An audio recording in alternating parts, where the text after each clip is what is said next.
Bienvenidos a esta mesa virtual, nuevamente aquí para reunir a los jóvenes dentro del tópico de la investigación con respecto a distintos temas para comprender mucho mejor lo que sería la realidad que nos rodea y del cual vivimos día a día.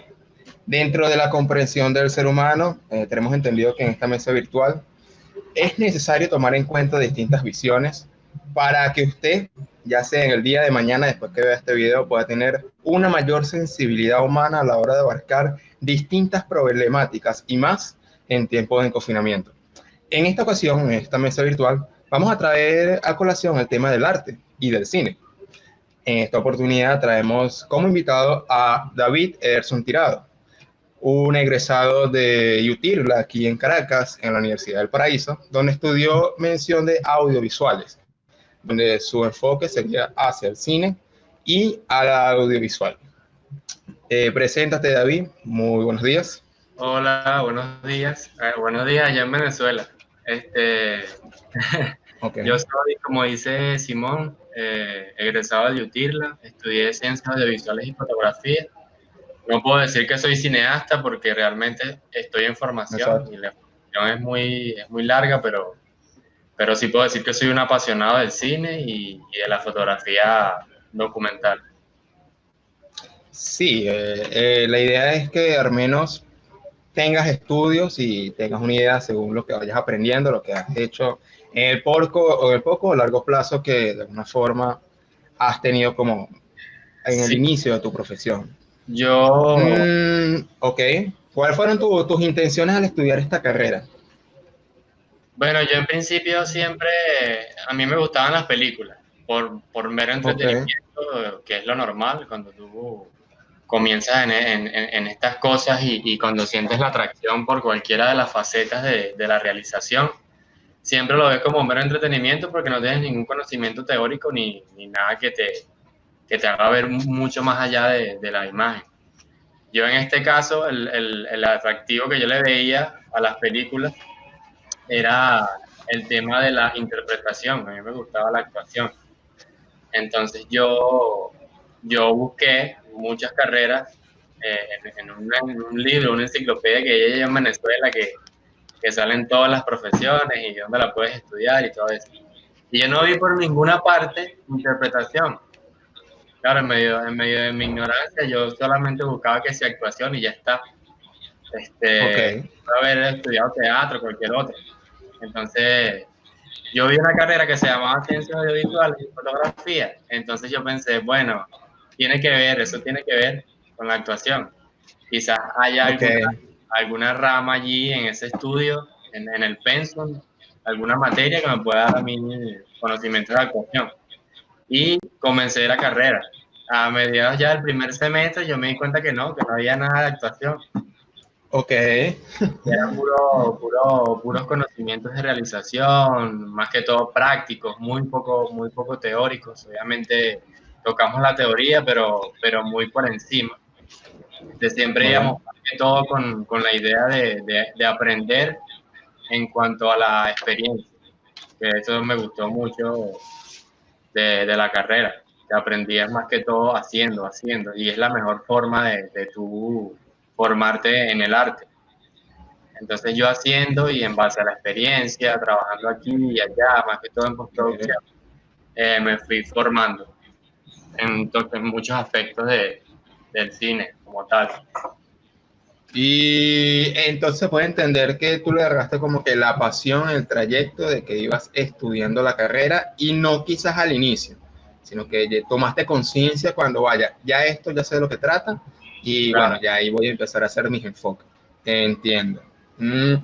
Bueno, comenzamos con la primera pregunta, como ya estamos acostumbrados a esta mesa virtual, pregunta de primer semestre. Yo sé que preguntar qué es el arte es algo muy amplio, porque prácticamente si uno le pregunta al artista qué es arte, va a decir todo es arte, Sí, y encasillar esa palabra, puesto que es una emoción, es muy difícil, puesto el arte, según a la óptica de ellos, va más allá de las palabras, como para usar una conceptualización.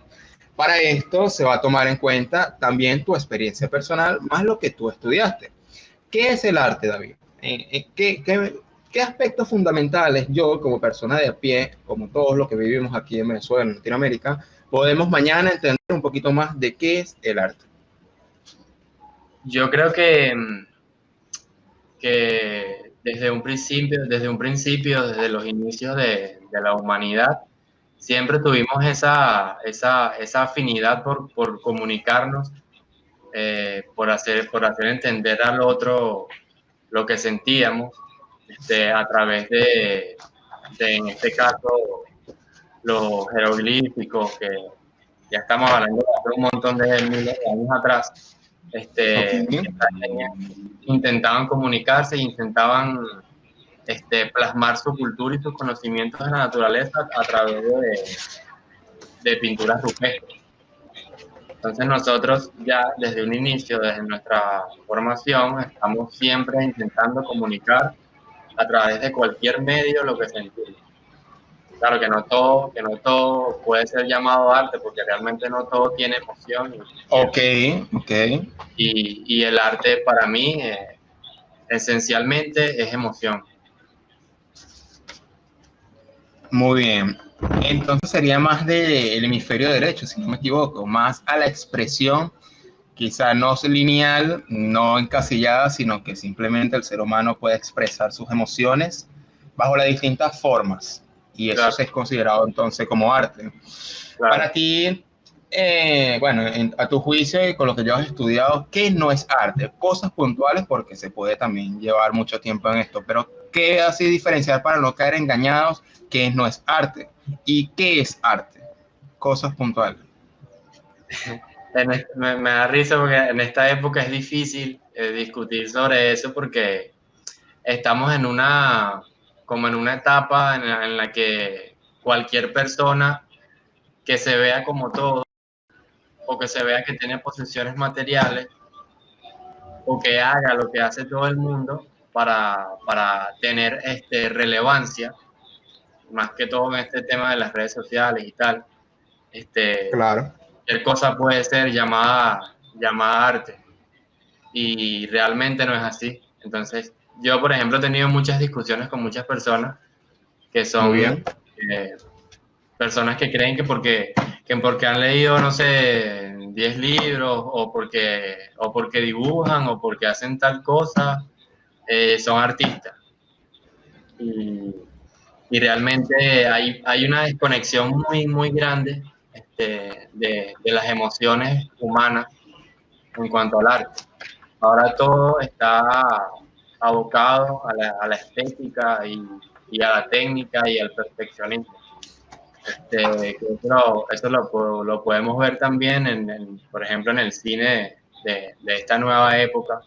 Las películas más vistas siempre son las películas estéticamente y técnicamente mejores acabadas, pero con un problema de fondo y con un problema narrativo bastante grande en cuestiones de historia y de humanidad en sus conflictos, en sus personajes. Entiendo. La mayoría de ellos son personajes muy banales, estéticamente y publicitariamente hermosos, que venden, que le ponen al chico rubio como Capitán América súper fuerte, a la mujer más espectacular como, no sé, uno de esos personajes de superhéroes. Lo que quiero decir es que ahorita el arte está un poquito, bueno, un poquito no, bastante golpeado por los estereotipos, por la estética y por la técnica. Entonces, Entiendo. la gente está más preocupada por verse como se ven los más famosos, o por copiar para tener más likes o para tener más reproducciones. Y eso para ellos es arte, y realmente no es arte, es una mera imitación por necesidad de atención. Creo.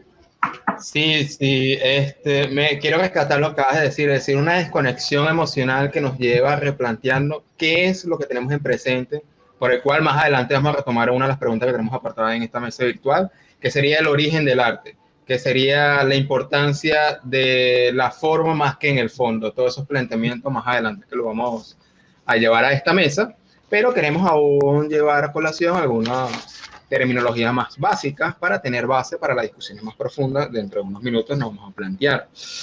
A ver, el arte, o mejor dicho, ya entrando en el campo hacia el cine, tiene que ver con la imagen y me hace preguntar qué es la imagen y qué es la importancia. Es decir, la imagen, el ojo es uno de los órganos más importantes, puesto que tiene que ver con los cinco sentidos y por el cual influye bastante. ¿Cuál es la importancia de la imagen? ¿Y qué es la imagen ya de la perspectiva cineasta o de audiovisuales? Yo digo que la imagen es la herramienta, es como el pincel para un pintor o el lápiz para un escritor. Es la herramienta con la que tú vas a comunicar este, todo lo que tú necesites que la gente vea o todo lo que tú sientas que merece la pena ser comunicado. Es una mera representación de las emociones que tú quieres llevar a cabo a la pantalla, que puede también ser adaptado a la pintura, a la fotografía también. Son representaciones de emociones, de las Sería emociones. entonces, sería entonces una herramienta, es decir, sin imagen no hay de ninguna manera, pierde la razón de ser del cine. Claro, claro, Claro, puede ser exactamente. la pregunta muy obvia, pero no sé, puede existir otra manera, pero ya con esto se confirma que sin lápiz el dibujante pierde su razón de ser, básicamente. Exactamente. Entonces la imagen tiene como que más del 90, 70%. Esto nos lleva a ese otro porcentaje mínimo del cual quizás no cubra la imagen, que sería la otra pregunta. Además de la imagen, ¿cuál es la importancia, por ejemplo, del sonido? ¿Cuál es la importancia que serían los colores o En los el, símbolos que se plantea en cada escena, puesto que de alguna forma no hay ningún objeto dentro de un plano de un cortometraje o de una película, ningún objeto está ahí por casualidad. Quiere transmitir algo, está de relleno, además del sonido y los colores. ¿Qué importancia tienen estos tres elementos? bueno, voy a comenzar con el sonido. A mí me parece que en el cine el sonido tiene la misma importancia que la imagen. Ok, Una compone a la otra. Siempre una le va a potenciar, el sonido va a potenciar la imagen y la imagen va a potenciar el sonido. Además de que con el sonido tú puedes representar el estado emocional o psicológico del personaje, mucho más muy allá de la importante. Este, y eso es una cosa que a lo largo del tiempo se ha ido deteriorando la importancia realmente del sonido en el cine, como tal, por lo mismo, por los efectos especiales, por el afán de que la imagen se vea perfecta. Olvidamos que el sonido puede ser una gran herramienta también por fuera de la imagen, ¿verdad? Fuera de lo que tú puedes ver para representar cualquier cosa que pueda sentir el personaje, ya sea emocional o psicológicamente. Por ejemplo, yo puedo estar aquí, puedo estar en un primer plano, puedo estar muy triste, pero mi cara no refleja tristeza, sino que refleja una emoción de alegría, quizás porque yo quiero que la gente que está a mi alrededor no sienta mi depresión o mi tristeza, y yo con el sonido, ¿verdad? Con el sonido puedo desvelar que este personaje, además de que está fingiendo felicidad por dentro de sí, tiene muchos problemas, ¿entiendes? Entonces el sonido tiene demasiada importancia. Yo soy un fanático del sonido en el cine. Ok, ok. La otra parte que me dijiste era lo de los elementos, Colores y símbolos. Los colores y símbolos ya tienen que ver más con la imagen, la importancia también. Y si un símbolo o un objeto está por casualidad, por relleno, o quiere transmitir de a priori, quiere transmitir un significado, incluso hasta la mosca que pasa ahí en bueno, la escena. esto depende de la profundidad con que la persona o el realizador haya abordado o haya estudiado el guión, haya compuesto su historia, la haya investigado, la haya profundizado. Porque es muy importante en una historia que la persona que la vaya a realizar, en este caso el director, conozca perfectamente el contexto en el que el personaje se desenvuelve. Luego de conocer el contexto, eso va a limitar a que el conflicto tenga su, valga la redundancia, sus limitaciones. O sea, dependiendo del contexto, tenemos un conflicto. Dependiendo del conflicto, el personaje va a actuar en cuanto a ese conflicto. Entonces, esta cadena hace que tú, y realmente escribiste el guión de una manera profunda y de verdad, porque hay gente que escribe muy por encima, puedas colocar y puedas darle importancia a cada uno de los elementos que están en el contexto que tú investigas, ¿entiendes? Entonces, cuando tú investigas muy bien el contexto de lo que tú estás haciendo, cada cosa que va a componer a la imagen va a tener un sentido y un motivo para la narración. O sea, nada va a estar por mera casualidad, que, ay, mira, hay un vaso de agua en la mesa, pero eso está ahí por casualidad. No está por casualidad. O sea, todo tiene su porqué. Aunque realmente tiene su porqué, pero hay muchas personas o espectadores, que simbolizan demasiado o excesivamente las cosas o los elementos que están dentro de una escena. Eso era lo que yo quería, como que en realidad está para la intención, para que el espectador pueda detallar y filtrar todos los elementos de la imagen, pero eso quedaría como un agotamiento mental, o simplemente para ayudar a impulsar el significado de la escena central de los personajes que se transmiten. ¿Cómo entender este equilibrio? Eso le pasó mucho a Andrei Tarkovsky, que era un director bastante... que era tomado como un director que usaba mucha simbología en sus películas. Y esto a él obviamente le molestaba mucho, porque él realmente lo que quería era transmitir una emoción a través de los elementos de su propio contexto, de lo que él vivió. Por ejemplo, él ponía un vaso de agua derramándose en una mesa. Él decía, ese vaso de agua derramándose en una mesa es un vaso de agua derramándose en una mesa. No es más que eso, ¿entiendes?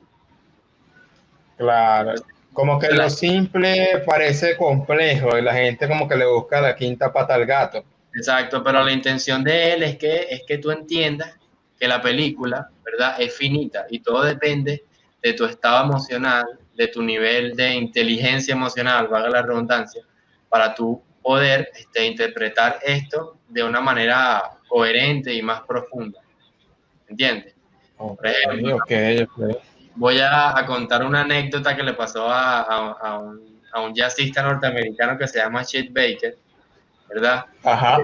Él en sus inicios era muy fanático de otro jazzista, que los dos son intérpretes de trompeta, y era fanático de él, que se llamaba Miles Davis, pero Miles Davis ya tenía más experiencia y tenía mucho más tiempo. Y Baker quería tocar con él en un par que era de él, que era de Miles Davis, y que ahí tocaban los mejores de los Estados Unidos. Ok.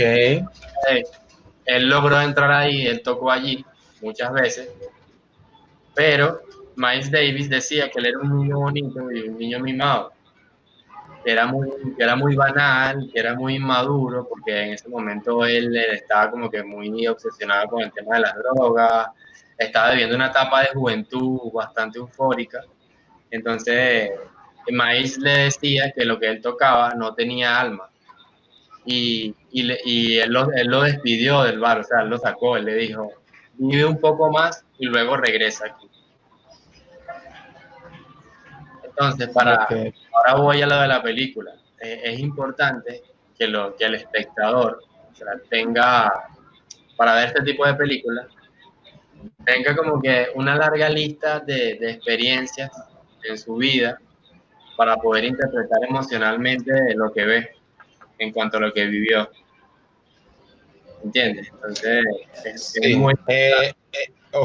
Ok, es como al final la última palabra lo tiene el espectador, como la única verdad que posee en sí mismo, del cual no hay una réplica en los demás, sino que tú vas a entender la película con su simbología de una forma, porque tú tienes una experiencia, como tú estás diciendo, un grado de experiencia, un cúmulo anteriormente, para que esas intensidades de la escena te peguen distinto a como me puede pegar a mí. Claro. Incluso desde mis enfoques quizás más psicológico, más filosófico, y más artístico, más de la imagen. Y así cada uno según las perspectivas o los sensoriales que recibe dicha información. Una última pregunta directamente al sonido, que me gustó mucho lo que acabas de decir, siendo como que el 50% de la importancia de lo que sería el cine, y es, ¿cómo se contemplaba antes el cine mudo? Es decir, ¿será que el sonido sería el siguiente nivel para la optimización del cine? ¿O el cine mudo tenía un propósito, o simplemente porque no estaba desarrollado el sonido? ¿Cómo entender eso, en pocas palabras? Bueno, en principio, el cine mudo obviamente era mudo porque el sonido aún no había llegado al cine como tal. Este, Hay quienes dicen que la llegada al sonido degradó bastante la narración y la potencia de las buenas historias, porque la gente se encargó después de la llegada del sonido de expresar muchas cosas a través del diálogo y se desvirtuó mucho lo que era la imagen como tal, lo que comunicaba la imagen en sí. El sonido, en su momento, en una gran etapa del cine, desvirtuó mucho la imagen, porque todas las emociones y todo querían interpretarlo a través del diálogo, querían sustituirlo a través del diálogo. Ok. Y realmente tiene que haber un equilibrio. O sea, el tema de los diálogos y el sonido tiene que ser usado de una manera equilibrada junto con la imagen. Porque, por ejemplo, si yo te pongo una película a ti de 2 horas que está colmada de diálogo, de un diálogo explicativo, que tiene la necesidad de decirte a ti como un niño tonto qué es lo que va a suceder, o qué es lo que está sucediendo, o qué es lo que siente un personaje, esto será muy aburrido para ti como espectador. O sea, no te va a dar la oportunidad de interpretar las emociones de lo que estás viendo, sino que ya te lo está explicando a través del diálogo. Entonces, en ese momento, cuando el sonido surgió, desvirtuó mucho la imagen. Y porque el cine mudo, Ok. lo más bonito que tenía era que era más complejo comunicar, ¿verdad? Comunicar las emociones solo con la imagen, solo con una herramienta, ¿entiendes? Entonces, esto te hacía, te exigía escribir historias mucho más complejas y profundas, ¿verdad? Donde los personajes pudiesen interpretar con densidad, ¿verdad? Las emociones a través de comunicación kinestésica, corporal en este caso, eh, con gestos, o sea, era mucho más complicado interpretar emociones en esa época, sin sonido. También la música tenía su gran protagonismo y era muy bien usada aquí. Eso también después se fue desvirtuando mucho cuando llegó el sonido, por lo mismo que te expliqué. Y después de que llegó el sonido, llegaron los efectos especiales, la máquina, y esa máquina también desvirtuó la potencia de las historias y de la narrativa en el cine. Porque ahora me Qué preocupo interesante. Ok, ok. porque ahora me preocupo más porque tú te entretengas con los efectos especiales que yo te voy a proponer, ¿verdad? Sin importar realmente cuáles son los personajes, qué sienten, cuál es el conflicto real. Todo se convirtió en algo muy plástico. Y bueno, ahorita tú ves el triunfo de lo plástico y de lo técnico en el cine Ok. de ahora, que en su 85% son películas que son entretenimiento, que es como si tú fueses a un parque de diversiones, te subes a la montaña rusa, te emocionaste, te bajaste y ya. Así son este tipo de películas. Vas al cine, te divertiste con los efectos, sales de la sala, pero tu vida sigue siendo igual. No hay ningún tipo de análisis, no hay una profundidad Me de gustó. pensamiento. Sí, ok.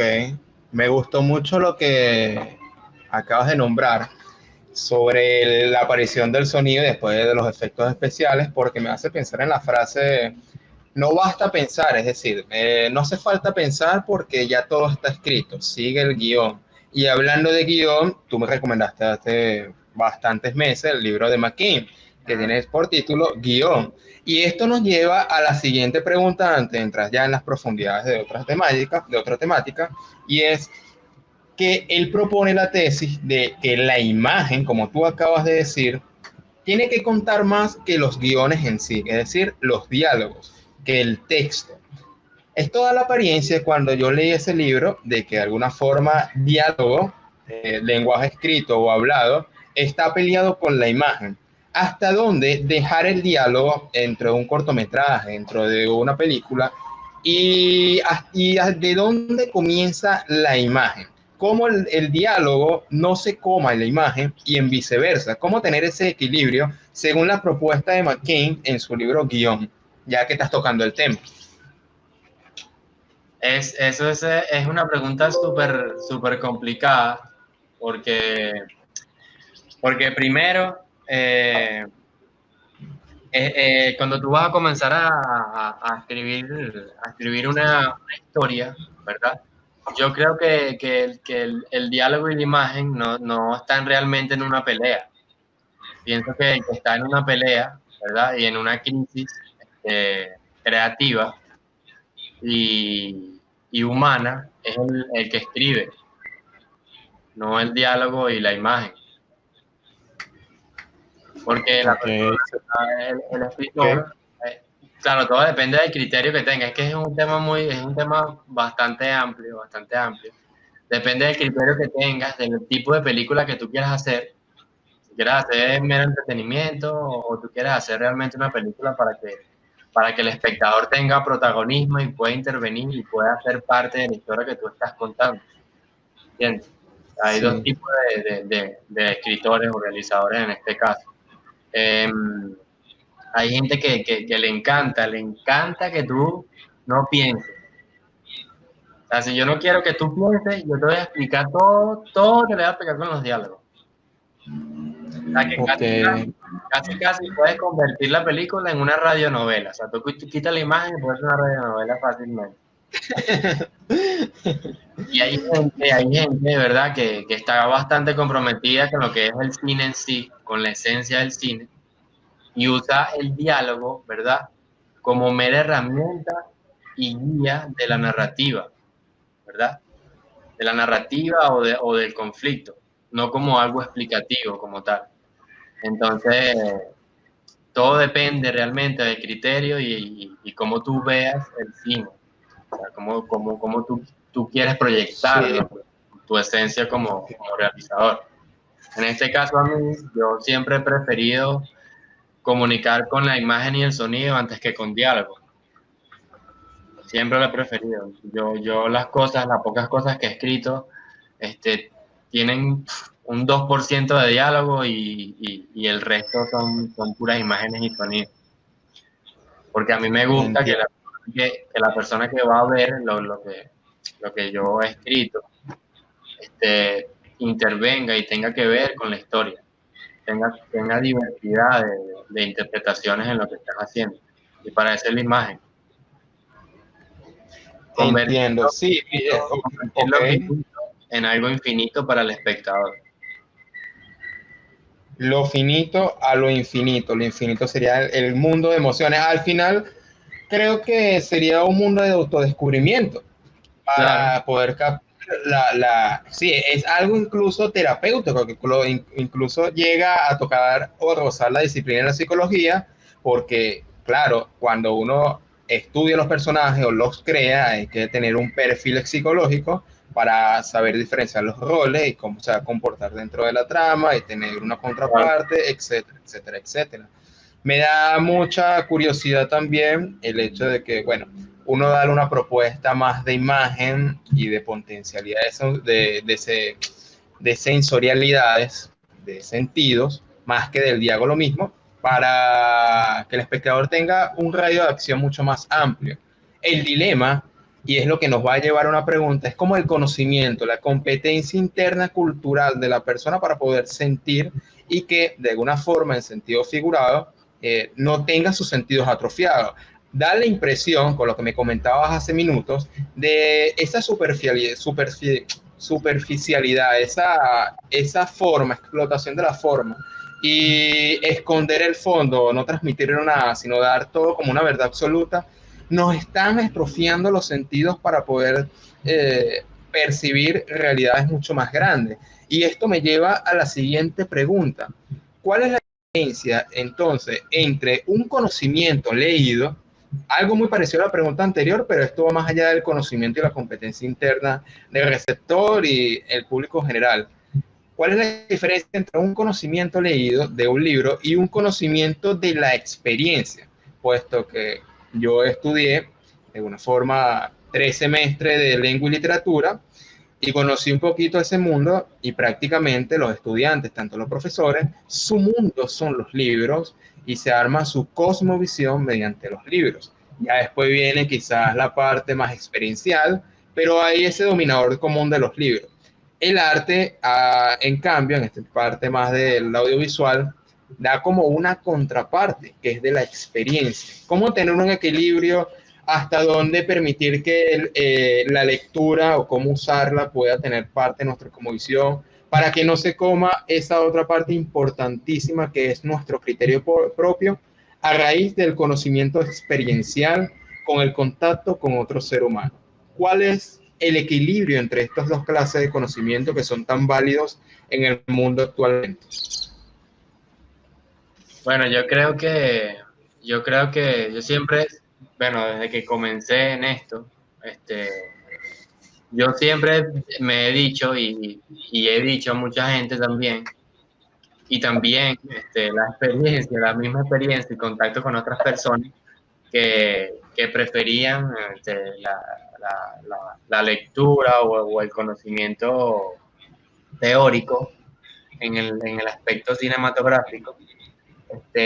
Siempre había como ese choque entre la persona que es mucho más empírica y emocional, o sea, que tiene una sensibilidad emocional amplia, y la persona que es mucho más teórica y basa su técnica en la teoría. Ok, En esos choques que yo viví, siempre terminaba prevaleciendo la persona que tenía inteligencia emocional. Siempre terminaba prevaleciendo, porque al fin y al cabo, tú puedes leer 15 libros, ¿verdad? Pero ok, si tú emocionalmente no puedes interpretar mucho más allá de las letras, de lo que te escribe la persona, ese libro no va a causar el efecto que el escritor quiere que cause. Porque yo siempre he dicho que el escritor desea que la persona que lo lea, ¿verdad?, tenga una inteligencia emocional elevada y pueda sentir lo mismo que él sintió cuando escribió lo que escribió, la historia o cualquier cosa. ¿Entiendes? Porque al final, toda arte, como te dije en principio, es emoción. Y si tú no tienes una inteligencia emocional adecuada, el arte para ti va a ser algo plástico, un producto, como lo es ahora, como lo es ahora, que el arte es un producto, ¿entiendes? A ti te venden primero la imagen, lo que es, cómo se ve, y luego tratan de venderte otra cosa. Y eso es lo que llaman arte. Pero si tú no tienes una inteligencia emocional adecuada, eso va a ser un producto. A mí, por ejemplo, en estos momentos, me causa mucha pena cómo el arte, la palabra arte, ha sido como comercializada, como ya como la han puesto, la han hecho ver como si fuese, no sé, política, ¿sabes? Como si fuese un aspecto de la sociedad con una definición cuadrada, y la han convertido también en un producto, con una finalidad meramente comercial y monetaria. ok, ok, ok. Esto me lleva de alguna forma a que los escritores, los creadores de contenido de ahora están creando modelos, estereotipos para dar la apariencia que te están vendiendo una experiencia, pero en realidad en el fondo te transmiten es un estereotipo del cual tú te puedes identificar con una tribu determinada, jugando incluso con los sesgos mentales de la persona, del cual usó en su momento en la era primitiva para la sobrevivencia. Y esos rasgos, de alguna forma, los seguimos arrastrando, y por eso te los miedos más primitivos, en mi opinión, y eso es usado ahora para la explotación del mismo ser humano. Algo así tengo entendido. También yo pienso que al ver esa lucha que tú tuviste o sigues teniendo, quizás con más madurez, con la parte teórica, con la parte emocional, eso choca directamente con los hemisferios del cerebro. Hay un hemisferio derecho, que es la parte intuitiva, y un hemisferio izquierdo. Por ejemplo, David es más del hemisferio derecho, que es la expresión. Yo soy más del hemisferio izquierdo, que sería más lo racional y lo más teórico. Es por eso que es necesario, puesto que existen esas dos clases de humanos, e incluso más, porque esto se amplía a las 8 de inteligencia, según algunos estudios, que de alguna forma hay que unir para entender esta cosmovisión y como que interdisciplinar una forma con otra. En mi Claro. opinión pienso que sí, en mi opinión pienso que de alguna forma hay que hacer eso, de lo contrario va a preponer la frase que dice divides y vencerás, como lema explícita o implícitamente. Esto me lleva, ya apartando este tema, hacia la siguiente pregunta. Ya que hablaste del cortometraje, ¿cuál es la diferencia entre cortometraje y película completa? ¿Cuál es el sentido y razón de ser estas dos? ¿Qué transmite uno, la que no transmite la otra y en viceversa?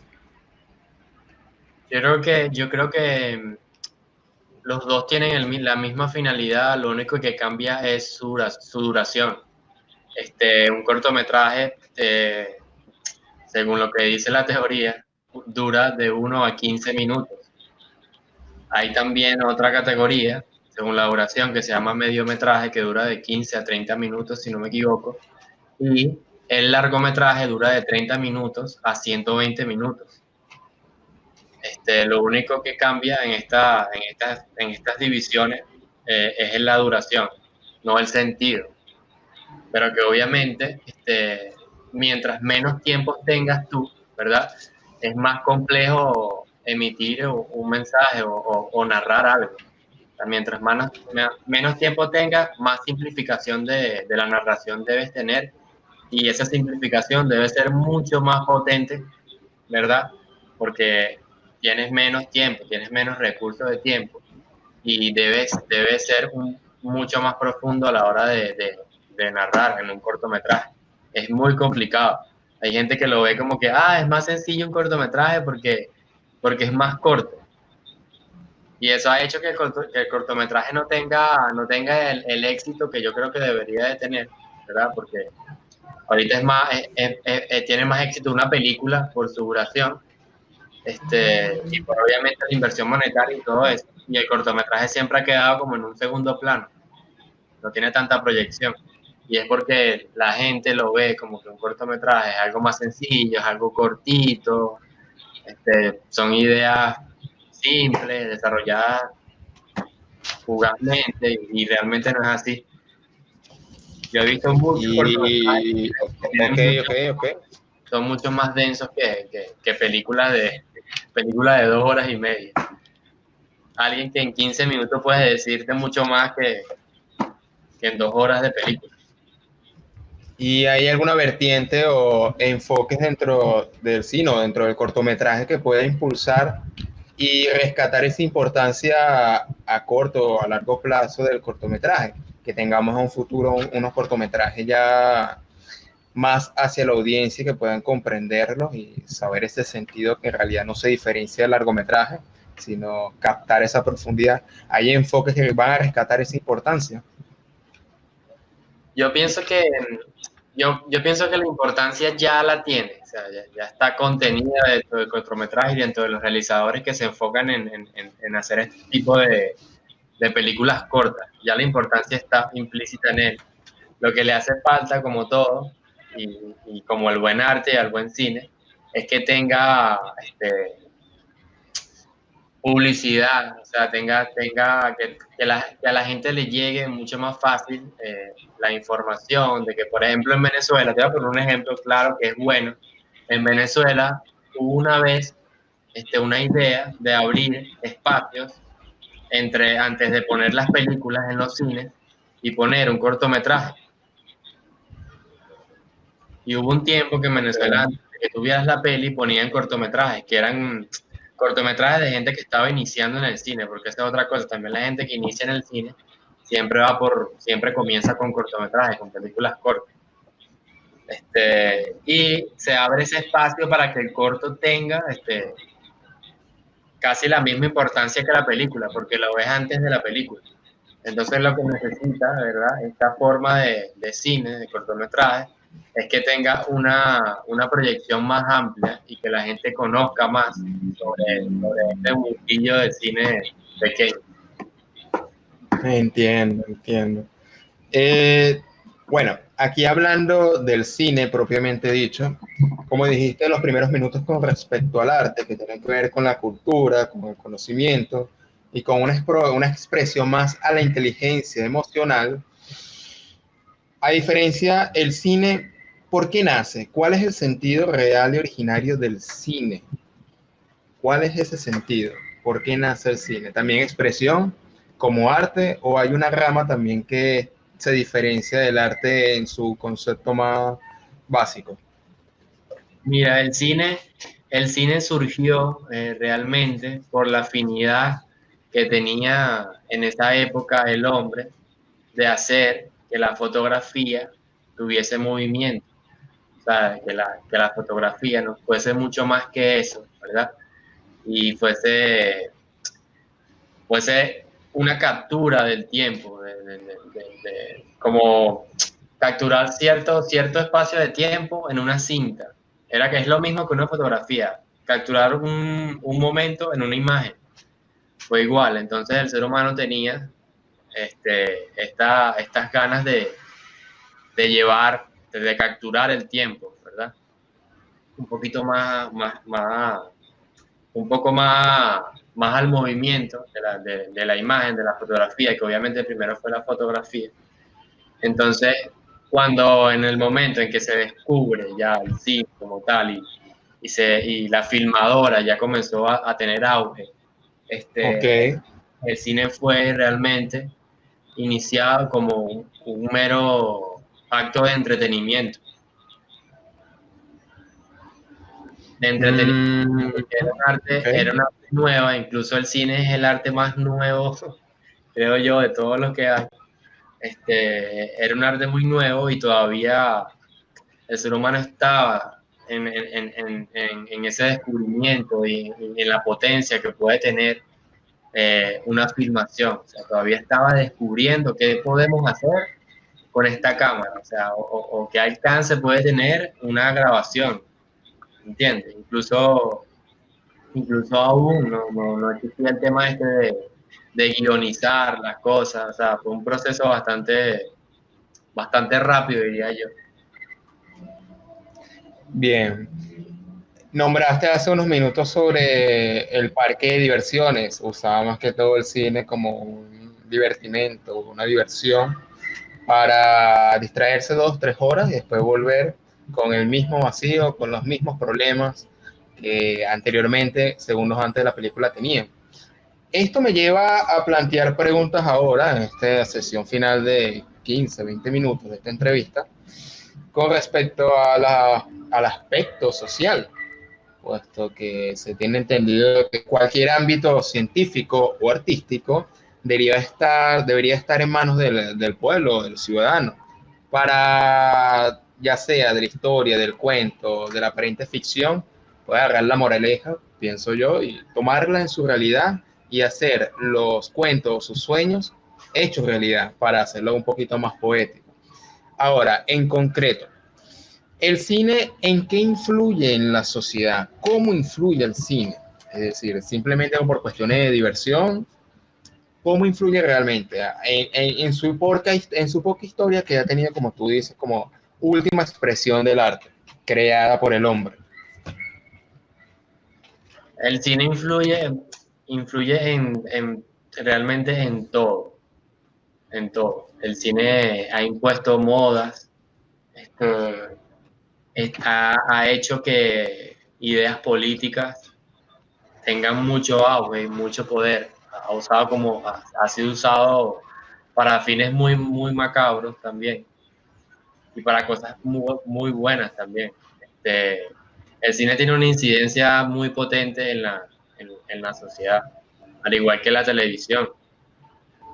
Hay gente que se encarga de que el cine tenga realmente un valor educativo elevado. Hay gente que se encarga de usar el cine para, para promover o publicitarse o poner una idea en las masas o en la sociedad. Pero yo pienso que el cine como tal, el cine en esencia, no tiene la obligación de, no tiene la obligación de dejar una moraleja. Ok, puedes profundizar. Porque realmente el cine es un arte más, igual que que la pintura, que la escritura, y todas estas artes son una técnica o una manera que tiene el artista o el individuo de conocerse a sí mismo, de autodescubrimiento. Cómo yo me conozco a mí mismo, cómo yo me escribiendo guiones, haciendo una película, o quizás también puede ser usado como una herramienta de sanación en un tema que, por ejemplo, okay. Yo como artista, hay temas que me tocan profundamente, como el tema de la niñez, ¿verdad? Para mí la niñez es algo bastante importante y hay cosas que yo viví en la niñez que obviamente me gustaría profundizar ahora que soy adulto, ¿verdad? Y llevar estas emociones que yo sentía en aquel momento a lo que es ahora mi herramienta de comunicación o mi pasión, ¿entiendes? Y esto también funciona para volver a todos esos recuerdos, a todas esas experiencias y sanar heridas que todavía pueden estar abiertas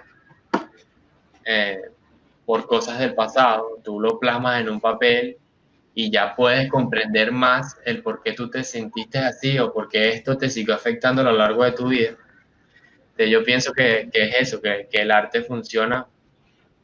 Primero, debe ser satisfactoria para la persona que lo hace, debe emocionarte a ti, debe hacerte feliz a ti, para que después al otro, la persona que lo ve, pueda sentir empatía. Por ejemplo, si yo escribo una historia de la niñez o de la traición, ¿verdad?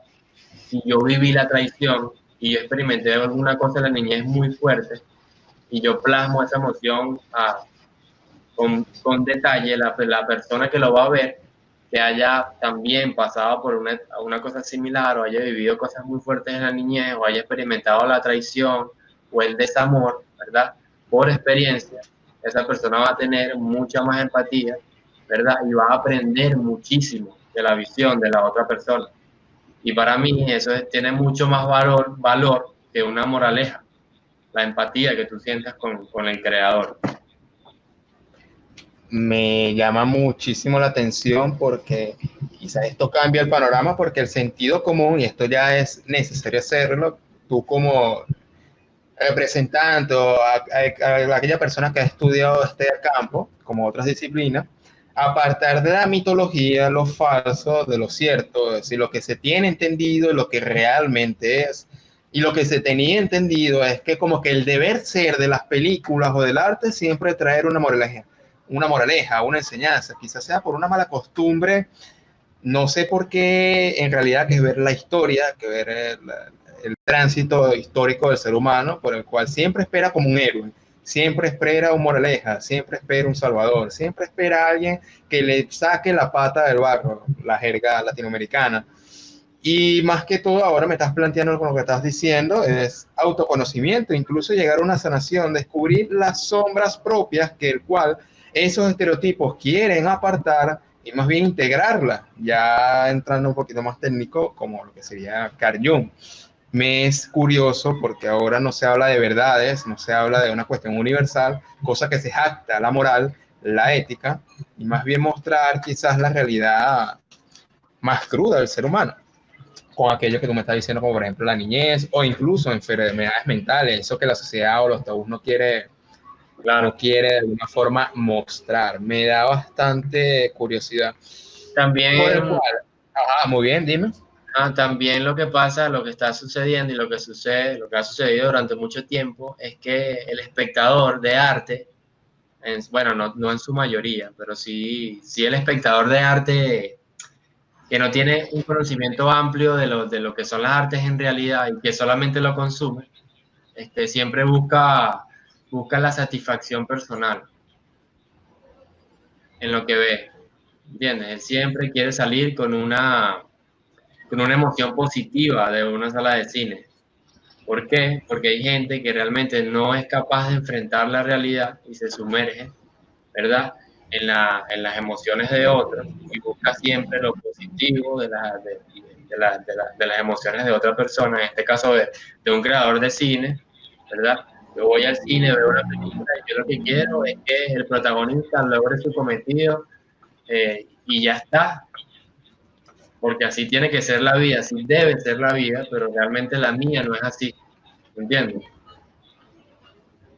Entonces, por Sí, ejemplo, ok, tipo sigue. de película que rompe con el estereotipo convencional, con el estereotipo que la gente conoce, de los finales felices, de los finales cerrados en las películas, siempre le choca y siempre le va a molestar y siempre va a estar en contra de las personas que quieren realmente dejar su Sí, alma y sí, dejar su esencia en lo que hacen, ¿entiendes? sí, entiendo, puesto que se da por supuesto, en el sentido de que todas las personas estamos heridas desde el primer momento del nacimiento. Y claramente estos finales cerrados buscan el espectador, como tú estás diciendo, quizá esa formación de clichés, esa formación ordenada y esquematizada de inicio, desarrollo y final, escenas de amor, etcétera, donde el protagonismo está, viven felices y por siempre. Es curioso, ya sería para hablar en otro tópico, en otro video, porque los finales abiertos siempre le chocan, pues he tenido amistades, y la mayoría, o quizás todos, donde no le gustan los finales Porque, abiertos, no le gustan la interpretación, ¿ok? porque a la gente no le gusta pensar.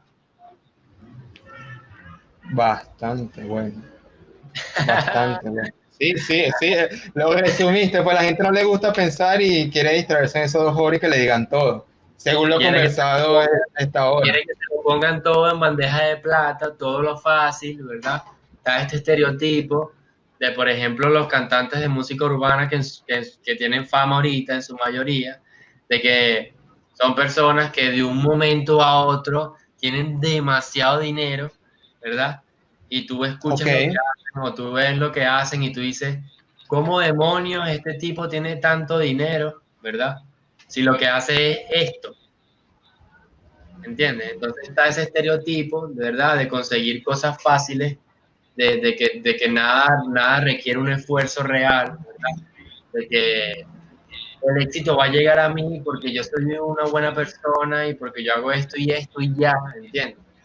Entonces a la gente le gusta, a la gente de esta era, de esta época, le gusta que le pongan, sirvan todo en bandeja de plata. Le gusta ser satisfacido, pero no le gusta satisfacer otras cosas y otros aspectos de la vida. sí, sí. Le gusta recibir, pero no dar, básicamente. Ajá. Mira, me llamó mucho la atención que nombraste hace minutos que el cine fue usado incluso como propaganda política para generar e implantar ideas, que fue como que uno de los orígenes, a la par quizás con las intencionalidades buenas o no tan buenas de los primeros directores. Esto me lleva, voy a rescatar lo que acabas de decir con la siguiente pregunta. Y es, el cine tiene una responsabilidad en la formación de los antivalores. ¿Por qué hago esta pregunta?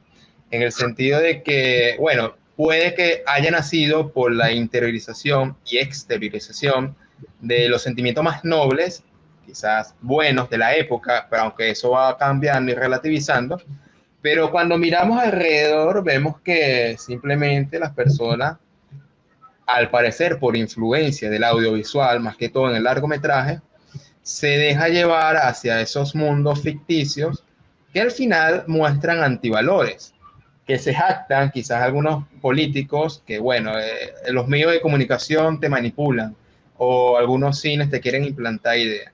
La pregunta en concreta es, ¿el cine ha influenciado de manera importante a los antivalores o los valores de la sociedad.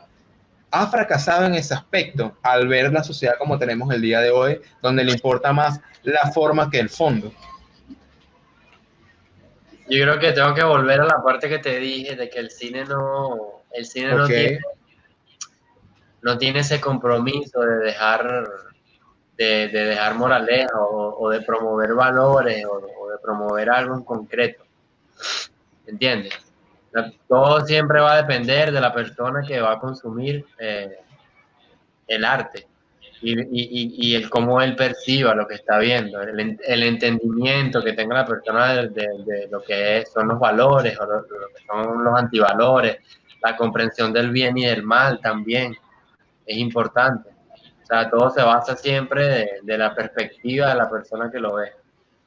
Entonces, yo creo que el cine en este caso, sí, obviamente ha influenciado mucho a los antivalores, ¿verdad?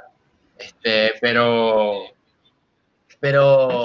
ese cine que ha influenciado a los antivalores, quizás haya tenido su etapa en la que esos antivalores que yo te expreso pueden ser usados como un medio antagonista para poner bajo presión a un personaje o para que ese personaje tenga un camino hacia la madurez, ¿verdad? Por eso te digo que los antivalores dependen siempre de la interpretación que tenga la persona y del conocimiento que tenga la persona y el criterio de lo que es lo que son los valores o lo que es la ética o lo que es la moral. También depende mucho de la persona que lo ve. Por ejemplo, hay una película que se llama Joker, ¿verdad? Que es fue súper famosa creo que el año pasado, este año. Esta es una película que promueve, si tú la ves con ojos objetivos, promueve ok. muchos antivalores que son expresados en principio de parte del conflicto y de los antagonistas que ponen bajo presión al personaje principal, ¿verdad? Y este personaje principal, haciendo su papel de héroe, les da su merecido a estas personas que promueven los antivalores. O sea, usa la misma herramienta, antivalores con antivalores. En este caso él asesinó, ¿verdad? Él causó revuelta, causó desorden, el mismo desorden que le causaron a él los personajes antagonistas, en este caso mental. Pero todo depende Sí, de la concepción que tenga el espectador. bien.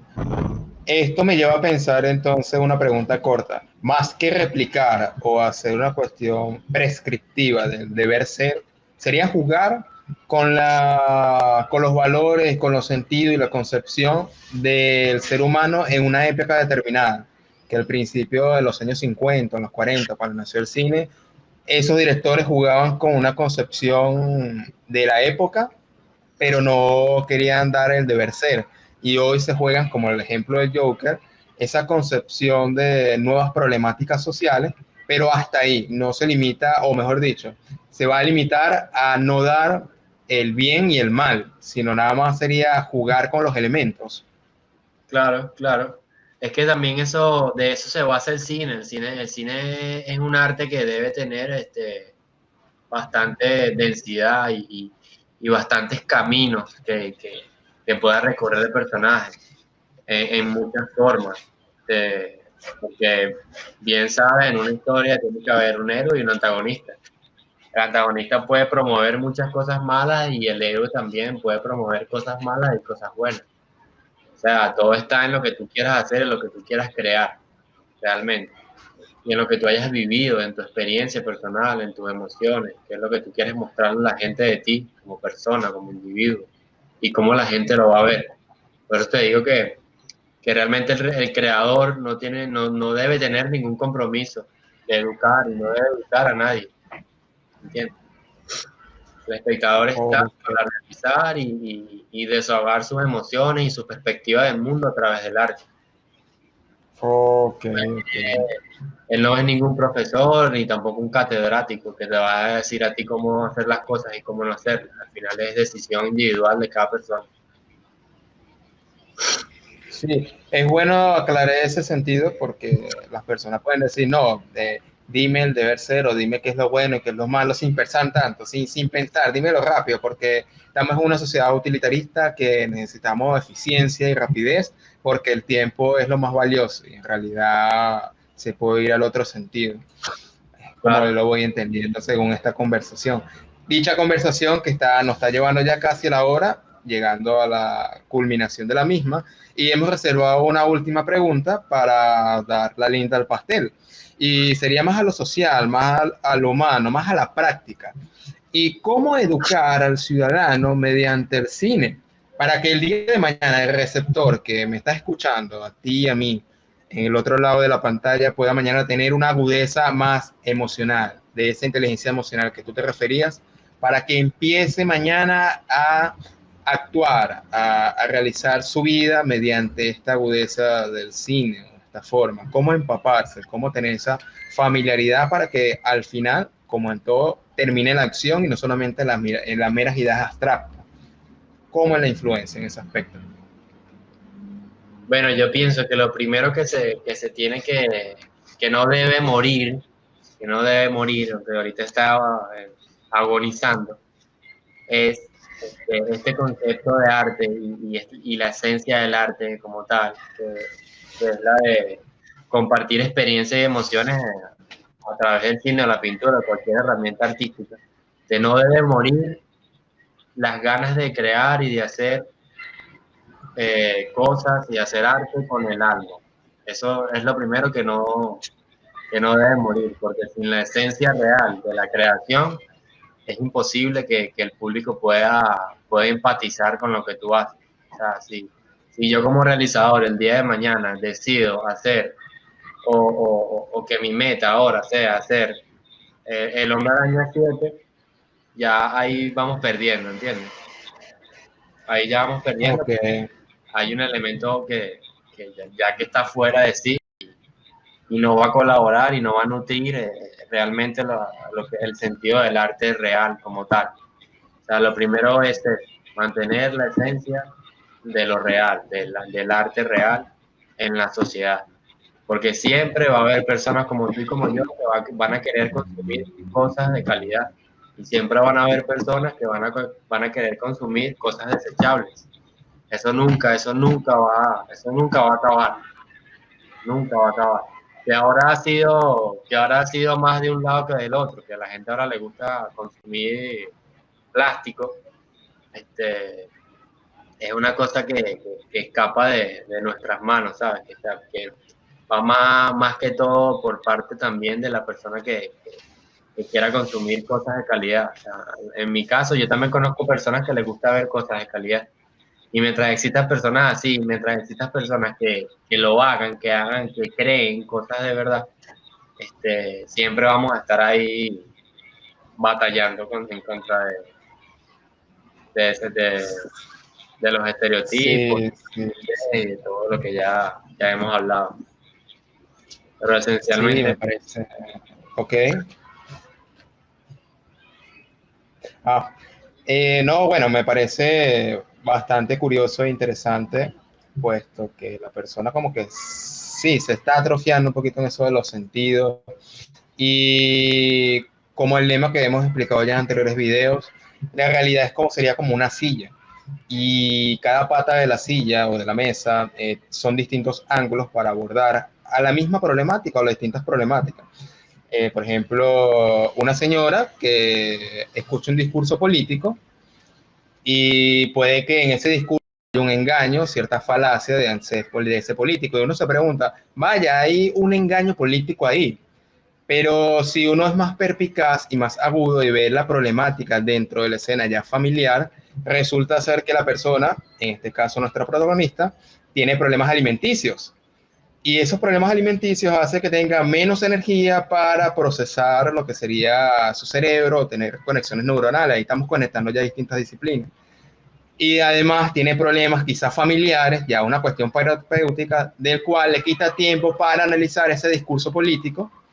Y al final como que se explica, al tomar en cuenta las distintas patas de la mesa, el por qué existe el engaño entre la persona que recibe y la persona que da. Y después ver la mayoría, no todos, porque no es un absolutismo, pero ver la mayoría dentro del alcance de los puntos de vista, poder tener una opinión de criterio propio. Porque si nada más, en mi juicio, vemos una realidad determinada mediante una de las patas, podemos ver nada más simplemente un cuarto de lo que es la realidad y hay más posibilidades de estar en un juicio quizás erróneo o errado. Pero ya eso depende de Bueno, cada pues, espectador. en esa parte que tú hablas de la alimentación, y es curioso, me parece muy bien, y creo que leí algo parecido así, algún titular. Ok, de algo. ok. Pero yo creo que no es el punto esencial, creo que eso es algo muy mínimo. Yo pienso que ahorita lo más duro que se vive es el dominio absoluto que tienen los gobiernos de la información. Entonces, por ejemplo, nosotros estamos con un aparato en la mano, mucho tiempo al día, la mayoría de la gente lo está, recibiendo infinidad de información por ese aparato, video, imagen, cosas de corta duración que vemos y vamos bajando y seguimos viendo cosas y seguimos siendo bombardeados por pura porquería, porque realmente la mayoría son pura porquería.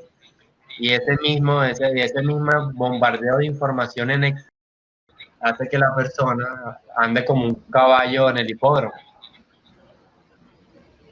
yendo hacia un solo Ok. lugar, Con una bombardeado. gringola en la cabeza.